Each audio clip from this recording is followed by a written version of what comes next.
The original Super Mario Bros. On the NES did give us both Mario Brothers, but Luigi was basically just an alternatively colored clone of Mario. There wasn't really any difference to them, and you still had to sit there and wait for Mario to kick the bucket so you could run around with Luigi. But Super Mario Bros. 2 gave us something we never expected to see, and Mario himself would pay the ultimate price for it. Since Mario 2 was basically refigured from the Famicom's Doki Doki Panic, we now had 4 characters to choose from. And with the sprites of Luigi, the princess, and Toad looking pretty freaking sweet, and the fact that they had their own special abilities, Mario was left in the dust and would become the least chosen character in his own game. And don't just take my word for it. I looked through some Super Mario 2 forums, and yeah, Mario gets the shit end of the stick while Luigi, the princess, and Toad get high praises for their speed, jumping capabilities, and the fact that they just weren't Mario. In Nintendo Power Magazine's first issue, they praise Mario for being an all-around character, but apparently that's not what most players wanted.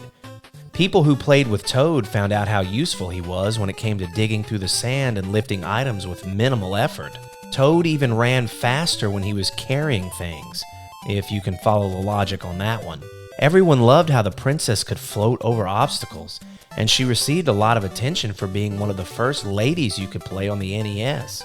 When my sister and I would sit down and play some Mario 2, she always picked the princess and loved watching her glide across the screen.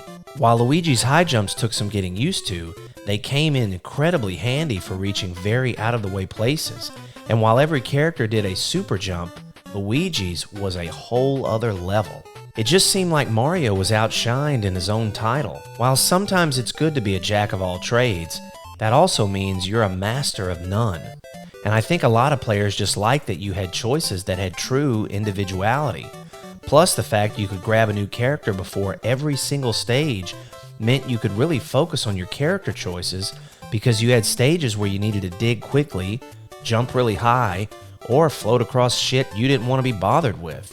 And unfortunately, in that aspect, Mario was just plain Mario, and not Super Mario. So while Mario is and will always be the official mascot of Nintendo, in Super Mario Bros. 2, he'll spend a lot of time on the bench, hopefully rooting for his family and friends.